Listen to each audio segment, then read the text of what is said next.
Hello everyone, Radhe Radhe. कैसे हो आप सब लोग? स्वागत करती हूँ गांव की छोरी में। तो सबसे पहले तो आज सुबह का समय हो रहा है।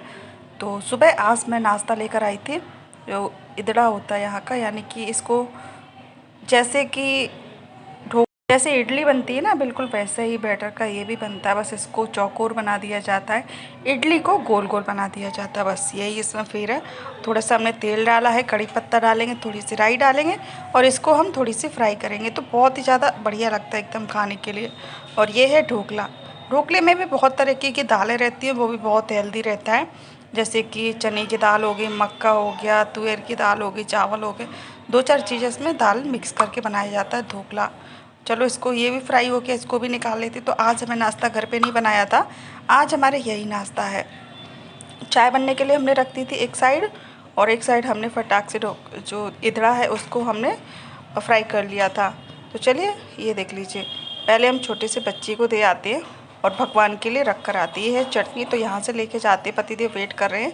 और फटाक से हम चाय भी छान लेते हैं और चाय भी पी लेते हैं, चाय भी लेके चलते। तो हमने पहले निकाल दी थी पति के लिए बिना चीनी वाली। ये देख लीजिए वहाँ वेट कर रहे हैं, तो मैं जल्दी से पतिदेव के लिए वहाँ पर नाश्ता रख कर आती हूँ और मैं भी जल्दी से करने के लिए बैठ जाती हूँ। तो आप लोग भी आ जाइए।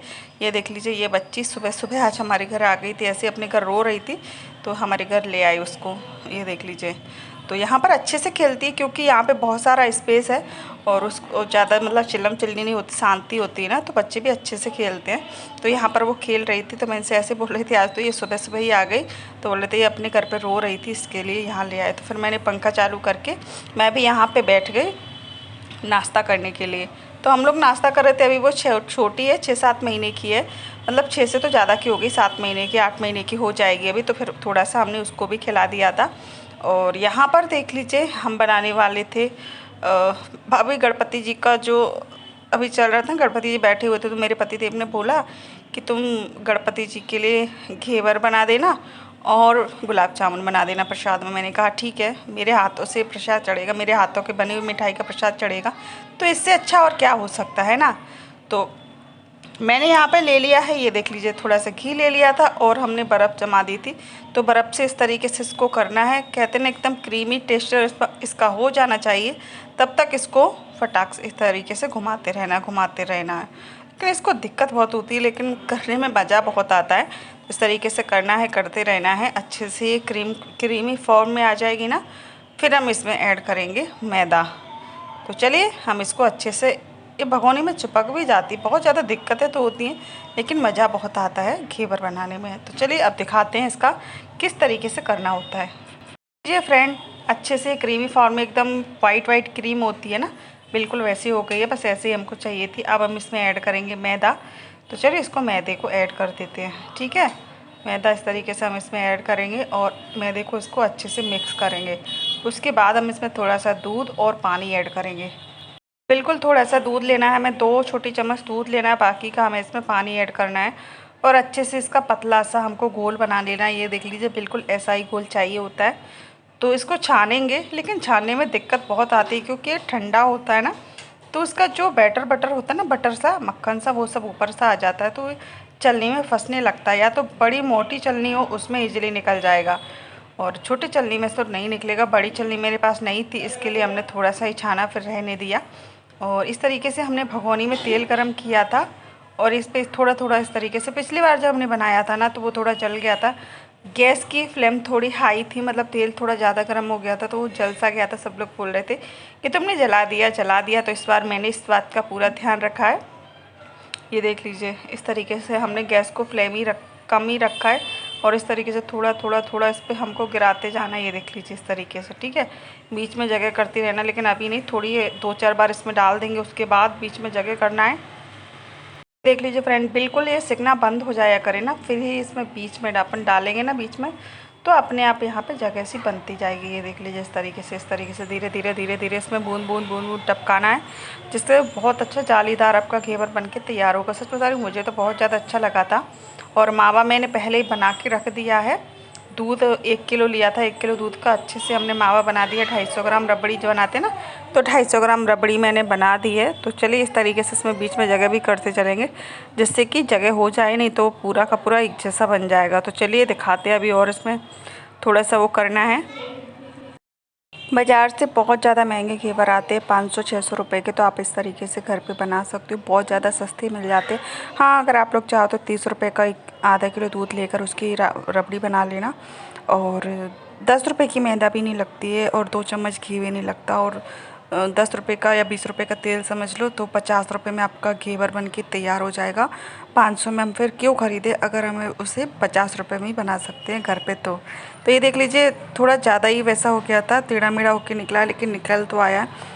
इतनी मेहनत करके बना रहे तो बहुत है भैया। तो चलिए दूसरा बना लेते। दूसरा बहुत ही ज़्यादा परफेक्ट बना था, तो चलिए इसको भी बना लेते हैं और निकाल के आप लोग को दिखाते हैं। इस तरीके से धीरे धीरे हमको डालते चलना है, तो ये परफेक्ट जाली इसमें बन जाती है। तो चलिए दिखाते हैं आप लोग को फाइनली लुक किस तरीके से ये बन के तैयार हुआ है। और मेरे पतिदेव देखकर खुश हो गए थे, बोले थे वाह सुमन तुमने तो कर दिया कमाल। तो बस वही मैं आप लोग को दिखाऊंगी। और उसके बाद फिर मैं मिल रही हूँ आप लोगों से मॉर्निंग में। तो ये देख लीजिए कितने बढ़िया बढ़िया घेवर हमारे बने हुए हैं, आप लोगों को दिख ही रहे होंगे, थाली में रखे हैं। और हमने रबड़ी बनाकर फ्रिज में रख दी थी, जिससे कि वो बहुत ही अच्छी एकदम थिक हो गई थी।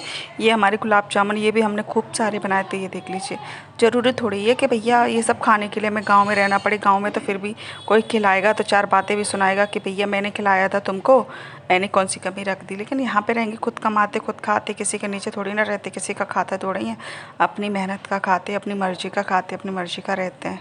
ठीक है, अगर कोई तुम्हारा खर्चा उठाएगा, कोई तुम्हारा सारा तुम्हारी कम मतलब जितनी भी ज़रूरत है सारी पूरी करेगा, वो तुमको सुनाएगा भी और तुमको सुनना भी पड़ेगा। इससे अच्छा है कि अपने पतिदेव के साथ रहो, अपने पतिदेव के पैसों पे खर्च ऐसो आराम करो, शौक़ पूरे करो। किसी कोई सुनाने तो नहीं आएगा कि हमने तुम्हारे लिए ये करे, तुम हमारे लिए ये करो। ठीक है, इसके लिए हमारे ना किसी ने हमारे लिए कुछ किया और ना ही हम किसी के लिए कुछ करने वाले। ठीक है, तो ये देख लीजिए इस तरीके से। मैंने तो उनसे बोला था कि ऐसे ही आप ले जाओ, रबड़ी अगर हम इसमें लगा के भेजेंगे ना, तो रबड़ी का जो रस्सा है वो नीचे तक पहुंच जाएगा, तो फिर क्या होगा कि एकदम क्रिस्पी नहीं रहेंगे हमारे जो घेवर हैं, वो एकदम सॉफ्ट हो जाएंगे। उनने बोला कोई बात नहीं, एक काम कर दो, लगा के रखते हैं, हम बस 10-15 मिनट में ही दुकान में पहुंच जाएंगे, फटाक से पूजा करके बस सबको प्रसाद बांट देंगे। मैंने कहा चलो ठीक है, आप जैसा बोलो वैसा। तो अच्छे से हम यहाँ पर ये घेवर के ऊपर भर भर के रबड़ी लगा रहे थे। उधर इधर मेरे पतिदेव जो ड्राई फ्रूट्स थे ना, जैसे कि हम लेकर आए थे बादाम और काजू और किशमिश, और एक चीज़ और होती है वो हरी हरी सी होती है, क्या, पिस्ता, वो हम ले रहे थे 10 रुपये में, वो दे ही नहीं रहा था दुकान वाला, तो बोला था है नहीं, तो मैंने कहा कोई बात नहीं रहने दो। तो बिना पिस्ते का ही मैंने जो ड्राई फ्रूट्स लेकर आए थे उसको ही मैंने लगाकर बढ़िया बढ़िया बहुत अच्छा हमने इसको सजा दिया। गुलाब जामुन को भी अच्छे से हमने एक डिब्बे में बड़े से में पैक कर दिए। और यहाँ पर ये देख लीजिए इस तरीके से खूब ज़्यादा हमने मावा इसमें रखा है, और ये ड्राई फ्रूट्स पे डाल देते इस पर, ये देख लीजिए, और अच्छे से पैक करके पतिदेव को दे देते हैं। ये देख लीजिए, पतिदेव भी अपने हाथ से ही कहते ना कि कोई काम अगर पति पत्नी मिल के करें भैया तो बहुत शुभ रहता है, बहुत अच्छा रहता है। तो ज़्यादातर ऐसा कोई काम होता है तो हम दोनों मिलकर ही कर लेते हैं। तो चलिए पैक कर देते फटाफट से, कहीं लेट ना हो जाए हम ये पैक करने के लिए। देख लीजिए, दिखाते हैं आप लोग को पास से। तो ये है हमारी तैयारी हो रही है छोटे छोटे टुकड़े करके, क्योंकि बड़ा डिब्बा नहीं था मेरे पास, तो मैंने छोटे छोटे बोल रहे थे कि सबको बांटना, तो टुकड़े टुकड़े ही है, तो छोटे छोटे टुकड़े कर दे रहे हैं। मैंने कहा ठीक है, आप जैसा बोलो वैसा। फिर पति और उसके बाद फिर हमारा देखो प्रसाद वाला काम मैंने पहले किया था, उसके बाद अभी हमारा नाश्ते का काम हो रहा था। तो पतिदेव ने बोला कि आज टिफ़िन रहने दो, वैसे ही लेट हो गया। तो मैंने कहा टिफ़िन तो चलो रहने देते, आप बाहर खा लोगे, मगर एक काम करते हैं आपके लिए नाश्ता बना देते। तो नाश्ते में सबसे पहले चाय बनने के लिए रख दी मैंने, गैस पे चाय उबल रही थी। तब तक मैंने कहा क्या बनाऊँ जो हेल्दी रहे, दोपहर तक इनको एनर्जी देता रहे। तो फिर मैंने सोचा एक काम करते हैं, भाकरी बना देते हैं। जो मोटा जो गेहूँ का आटा होता है उसको थोड़ा थोड़ा दरदरा पीसते हैं और उसी की भाकरी बनाते गुजराती लोग, तो वही मैं बनाने लग गई थी। तो सबसे पहले मैंने चाय बनने के लिए रखी। तो हमने पहले लिया है वो गेहूं का आटा दरदरा था, उसमें थोड़ा सा तेल ऐड करेंगे और थोड़ा सा हरा धनिया, मिर्ची यानी कि लाल मिर्ची पाउडर, थोड़ा सा नमक और जीरा वीरा जो भी आपको डालना, सारी चीज़ आप इसमें डालोगे उतना ही ज़्यादा टेस्टी बनेगा, बहुत ज़्यादा यम्मी बनता है। जो सादा रोटी होती है ना उससे बहुत ज़्यादा, जो हाथ की रोटी होती है ना उससे भी बहुत ज़्यादा यम्मी बनता है, और हेल्थी भी बहुत ज़्यादा रहता है, क्योंकि गेहूं का आटा तो वैसे भी शरीर के लिए हेल्थी रहता है। तो चलिए बना लेते फटाफट से। एकदम टाइट आटा लगाते जैसे हम पूरियों के लिए लगाते हैं ना, बिल्कुल वैसा ही टाइट आटा लगाएंगे और चकला बेलन पे मोटा मोटा बेल के और तवे के ऊपर ही हमें इसको सेकना होता है। पहले एक साइड सिक जाता है ना, फिर हम उससे दूसरे साइड पे तवे पर ही पलट के सेक लेते हैं, तो बहुत ही ज़्यादा क्रिस्पी हो जाता है। फिर उस पर घी लगाकर वो यहाँ के लोग चाय के साथ खाते हैं, बहुत ज़्यादा अच्छा लगता है।